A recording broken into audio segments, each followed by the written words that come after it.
शतकातली संपूर्ण महाराष्ट्रामध्ये 4 बादशाह्या राज्य करत होत्या. मग आदिलशाही आहे, त्यामध्ये कुतुबशाही आहे, निजामशाही आहे आणि मोगल आहे.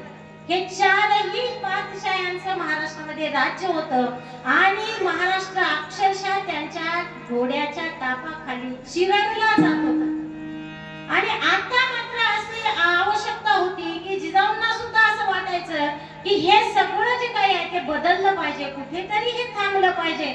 महाराष्ट्रामध्ये होणारे गरीब जनतेवरचे अन्याय आहेत ते कमी झाले पाहिजे, महिलांवर होणारे अत्याचार ते बंद झाले पाहिजे. आणि यासाठी मात्र काय करावं लागणार होतं की कुणीतरी आता युगपुरुष जन्माला यावा लागणार होता.